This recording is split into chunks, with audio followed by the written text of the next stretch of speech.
I love great conversations. Hi, my name is Angel Jones. Thank you for joining me on 12-minute convos where I help you create a brand of your own unique, real self. Listen in as I have conversations with amazing people from all over the world. Good night, Marie MacMillan. How are you going on this wonderful, beautiful night? I'm doing well. The sun is just setting here on the West Coast. Ooh, what part of the West Coast are you in? I'm calling from Portland, Oregon. There we go. It's a great pleasure to connect with you. Double M, right? In fact, it's like 3 M's if you really break up the MacMillan, right? Yeah, it's a lot of motion on the signature for sure. Yeah, I love it. So it's Marie MacMillan. That's me. I'm here. There we go. Well, Marie, please do tell us which of your talents that you've been operating in is responsible for us connecting at this particular time in life. I would say podcasting. You reached out to me because I host a podcast. Tell us the name of your podcast, please. It is called Head to Toe, and it is a healthcare themed podcast, and it involves stories from the history and future of healthcare. Wow, that must be fun. Tell me, what part of the podcasting process do you enjoy the most? I would say the live recording, when I get to actually sit down with people and really hear their stories and see them get into it and hear it in their own voices. I think that's the special part for me. Yeah. Well, you definitely asked some great questions. Who did you learn that skill from? Podcasting, I am completely self-taught, mostly learning from how-to blogs, and there's a good YouTube series, and that was really just the technical part of it, Yeah. Well, my wife is a nurse, right? And what I've seen is nurses, it seems as though their brain maps are pretty quick on their feet, right? If you would, metaphorically speaking, like she is pretty quick, like she catches up with things pretty quickly. Have you seen that being beneficial in your career? I would say so. I'd say I'm a hands-on learner.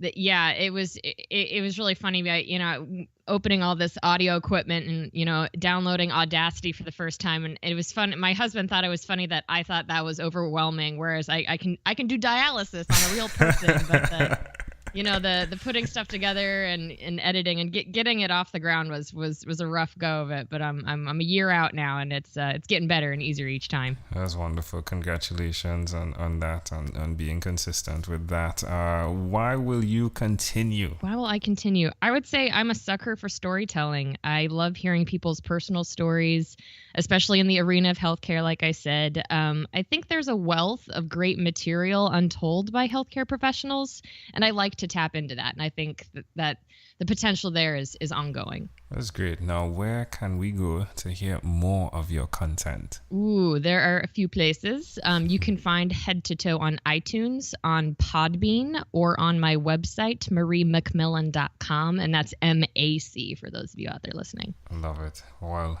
tell me, please, Marie, one other thing that you've done consistently over the last 3 years. I couldn't narrow it down, so I'm gonna be broad and say that I've continued to challenge myself. I used to talk about all the time of maybe starting a podcast, and then I finally just decided to go ahead and do it and start working on it. So I'd say I'm pretty proud of myself to keep challenging myself and pushing myself to make the project bigger and get more followers and keep growing it.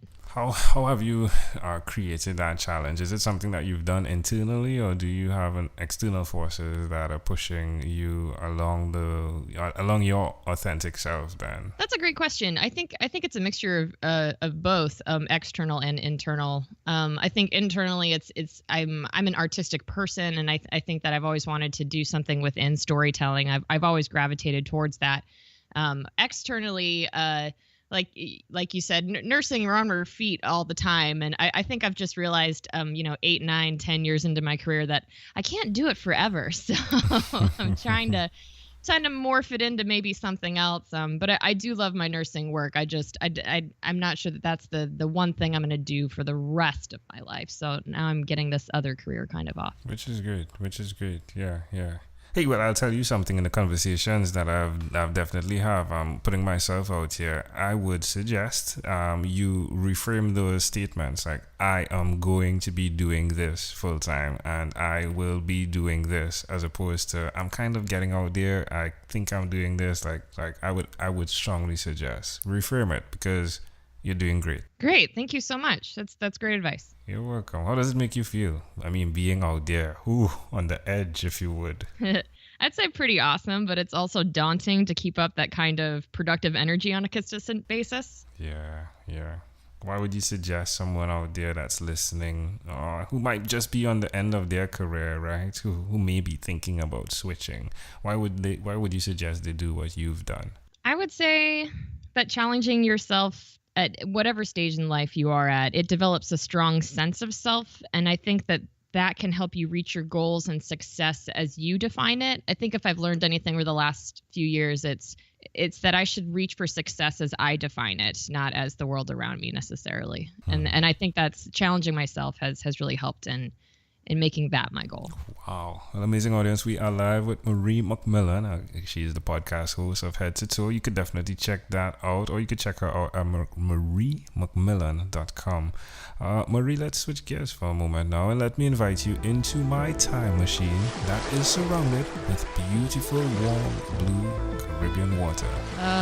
That's lovely. Marie, what is your earliest childhood memory? I sustained a nasty forehead laceration when I was very young and learning to walk. And I walked into a wooden corner, and split my forehead open. Ouch. And I vividly remember looking up at the person sewing my forehead back together, which was presumably a physician at the time. But yeah, looking straight up and seeing somebody sew my forehead back together. That's probably my earliest memory. Wow, so it's little you. Why do you think this memory is so clear? Other than the physical pain, I think just the trauma that surrounded it, that, it was a stranger who was putting their hands on my head and sewing it back together. Yeah. That is intriguing. Well, can I offer an interpretation to the thought picture you created in my mind? Of course. Oh my, you became the thing that connected you to life, right? At that particular space in life. Yeah. Like, you became that person. You actually became that person. And now, fascinatingly enough, it's not only from the perspective of a physical brain thing, if you would, but you're helping people that may need to cross over from a mental perspective, like who need the encouragement to do what you've begun to do, if you would. Mm-hmm.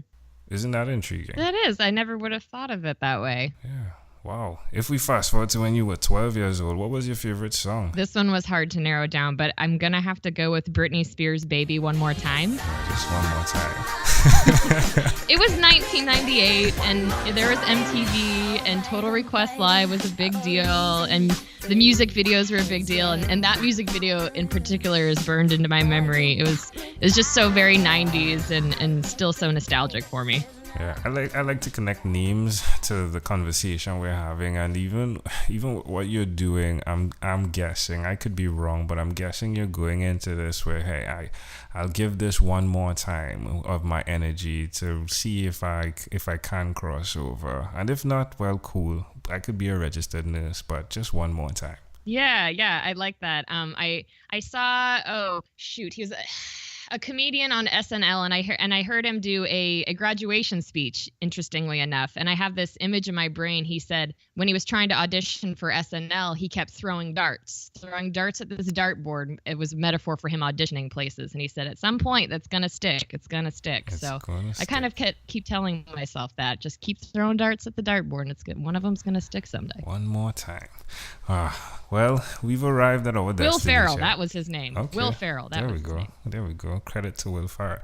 So we've arrived at our destination. But before we get off of this time machine, there's a small declaration form. So it's yes or no, possibly a bit more. Are you ready to have some fun, Marie? Yes, let's do it. Marie, have you chosen someone to pass on your skills to? No, I haven't thought to. Are you married? Yes. Do you have children? No. Do you believe in God? Yes. Do you have an inner circle of friends? Yes. Do you watch TV for more than 3 hours a day? Since I finished Stranger Things season 2, no. But on average, I'd probably say 6 to 10 hours a week. All right. And what about screen time, the phone and or the computer? Is it more than 8 or less than 8 hours a day? Oh, more than 8. Far too much. All right. Marie, after 1,001 conversations, in 3 months, I came up with a workbook. The name of it is called Yours. It stands for your own unique real self. The idea being you answer questions that are reflective and then you connect, hopefully, to your mission, which I named Your Own Unique Real Statement. If you had to share with us, Marie, your own unique real statement, a statement that represents Marie MacMillan, what would you say that is? I would say I'm a nurse, I'm a writer, I'm really a collector of stories, and I'm passionate about finding those stories about the human condition that resonate with all of us. Love it. Marie MacMillan, this was a great pleasure. Before you leave, is there anything else you'd like to share with our amazing audience? Just one more shameless plug to check out my podcast, Head to Toe, on iTunes and Podbean and my website, mariemacmillan.com. I'm currently recruiting for my next episode, which is going to be the second annual installment called Best Stories 2017. So if you work in healthcare and you're listening and you got a story from the last year to share, I'd love to hear it. Let me know. Love it. Marie MacMillan, thank you for being on What is Inspired by 12-Minute Convos with Angel Jones. Angel, you're amazing. Thanks so much. Thank you for being on 12-Minute Convos with Angel Jones. Stay tuned for more from our advertisers. Diabetes is a mountain pandemic. It's a disease that's not acute but chronic. Similar to this rhyming method, I have simplified the definition, the signs and symptoms, and the complications of diabetes for both adults and children in my books, Poems for Patients, A Focus on Diabetes, and The ABCs of Diabetes for Children. These books are available on Amazon.com, and for more information, you can visit my website, poemsbyaj.com. That's poemsbyaj.com.